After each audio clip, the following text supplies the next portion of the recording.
everybody, welcome back to my channel. It's your girl Mercy, and if you're new, welcome. We talk about all things faith, but first things first, happy new year everyone. This is my first video of 2023, so I'm super excited to be back, and today is a very special one because I have a word from the Lord concerning his church. So if you're interested, stay tuned and I'll see you in the next clip. Okay, so today we're actually going to be reading from Esther chapters 1 and 2. So for the sake of me not butchering these names, we're just going to skip over, most of the names, but I'll do my best. So here we go. I'm reading from my NLT Bible as well, if you want to follow along. So it says, these events happened in the days of King Xerxes, who reigned over 127 provinces stretching from India to Ethiopia. At that time, Xerxes ruled his empire from his royal throne at the fortress of Susa. In the 3rd year of his reign, he gave a banquet for all his nobles and officials. He invited all the military officers of Persia and Media, as well as the princes and nobles of the provinces. The celebration lasted 180 days, a tremendous display of the opulent wealth of his empire and the pomp and splendor of his majesty. When it was all over, the king gave a banquet for all the people, from the greatest to the least, who were in the fortress of Susa. It lasted for 7 days and was held in the courtyard of the palace garden. The courtyard was beautifully decorated with white cotton curtains and blue hangings, which were fastened with the linen cords and purple ribbons to silver rings embedded in marble pillars. I'm going to go ahead and skip down to verse 9. At the same time, Queen Vashti gave a banquet for the women in the royal palace of King Xerxes. On the 7th day of the feast, when King Xerxes was in high spirits because of the wine, he told the 7 eunuchs who attended him to bring Queen Vashti to him with the royal crown on her head. He wanted the nobles and all the other men to gaze on her beauty, for she was a very beautiful woman. But when they conveyed the king's order to Queen Vashti, she refused to come. This made the king furious, and he burned with anger. He immediately consulted with his wise advisors, who knew all the Persian laws and customs, for he always asked their advice. The names, let me skip that verse. 7 nobles of Persia and Media. They met with the king regularly and held the highest positions in the empire. What must be done to Queen Vashti, the king demanded. What penalty does the law provide for a queen who refuses to obey the king's orders properly sent through his eunuchs? Memucan answered the king and his nobles. Queen Vashti has wronged not only the king, but also every noble and citizen throughout your empire. Women everywhere will begin to despise their husbands when they learn that Queen Vashti has refused to appear before the king. Before this day is out, the wives of all the king's nobles throughout Persia and Media will hear what the queen did and will start treating their husbands the same way. There will be no end to their contempt and anger. So if it please the king, we suggest that you issue a written decree, a law of the Persians and Medes that cannot be revoked. It should order that Queen Vashti be forever banished from the presence of King Xerxes, and that the king should choose another queen more worthy than she. When this decree is published throughout the king's vast empire, husbands everywhere, whatever their rank, will receive proper respect from their wives. The king and his nobles thought this made good sense. So he followed Memucan's counsel. He sent letters to all parts of the empire, to each province in its own script and language, proclaiming that every man should be the ruler of his own home and should say whatever he pleases. Chapter 2. But after Xerxes' anger had subsided, he began thinking about Vashti and what she had done and the decree he had made. So his personal attendants suggested, let us search the empire to find beautiful young virgins for the king. Let the king appoint agents in each province to bring these beautiful young women into the royal harem at the fortress of Susa. Hegai, the king's eunuch in charge of the harem, will see that they are all given beauty treatments. After that, the young woman who most pleases the king will be made queen instead of Vashti. This advice was very appealing to the king, so he put the plan into effect. I'm just going to stop at verse 4. Okay, so that was quite a lot of reading.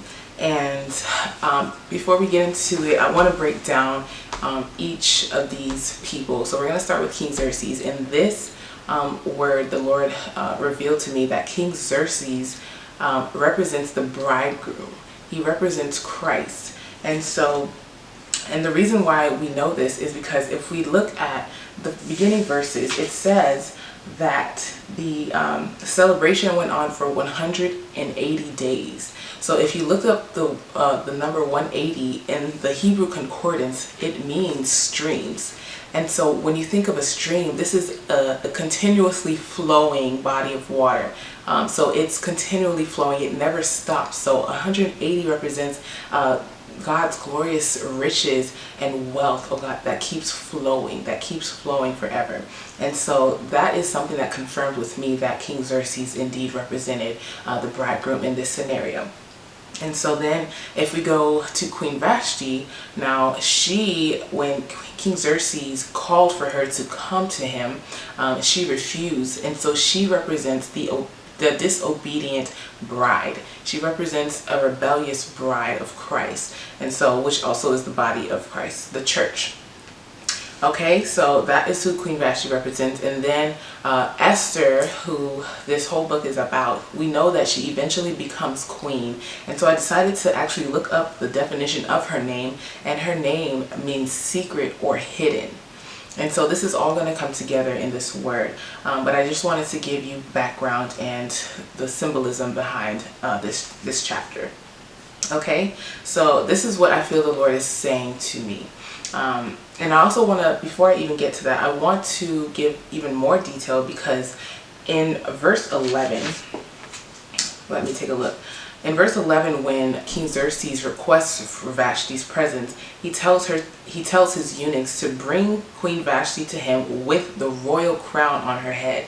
And now royal means that you're belonging to a kingdom, and obviously, so Vashti not only represents the bride of Christ, she also represents more specifically the leaders and the people who have authority and power over groups of people in the body of Christ. Because we see that when the men are consulting and they're deciding what to do, what should be her punishment, they say that every woman will begin to despise their husband when they learn what Queen Vashti has done. And so she is a woman with power and influence in the kingdom. Okay, and so this is why this is speaking to the leaders and the people in power and who have authority over groups of people, because they have influence over the church. And so God is no longer tolerating those who have been disobedient and who have rebelled against him in the church. He is removing them, he is dethroning them, and he's raising up a generation of Esthers who will be obedient, those who were secret, those who have been kept hidden for such a time as this. He is raising them up, and he is putting them in a rightful place over those who have been rebellious. And so this is what the word of the Lord is saying, and I just thought it was just so powerful. And even when we look at verse 15, when King Xerxes consults with his wise counsel, trying to deliberate how to go about handling Queen Vashti, this represents judgment being brought on the church. This represents God's judgment. So the time of his mercy and grace has run out. We are now in the time of judgment, okay? And so this is a warning for some. This is a push for others to continue to be obedient radically to Christ, and to make sure you answer the call. Whatever God is calling you to do in this hour, be obedient to whatever he is saying, because you do not want to lose your place. You do not want to be cast out, and you don't want God's judgment most of all. And so this is the word of the Lord. Let me see. And another parallel that I wanted to mention was King Saul of Israel was actually in the same lineage of Esther and Mordecai. And so we see that when Esther because she's obedient, her obedience allowed her to bring restoration, or allowed God to bring restoration upon her lineage. We see that in the previous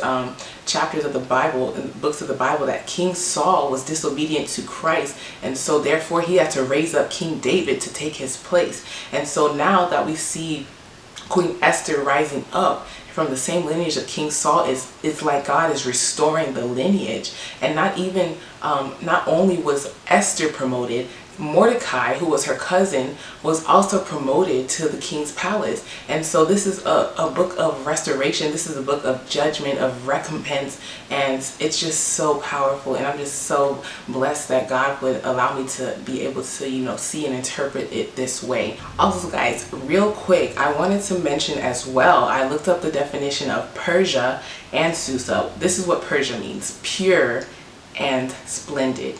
Now, Susa means lily, and this is all in the Hebrew Concordance. And lily is a representative of purity and innocence. And so throughout the book of Esther, just in this first chapter, we see the mention of these kingdoms and these cities, and they all carry a theme of purity.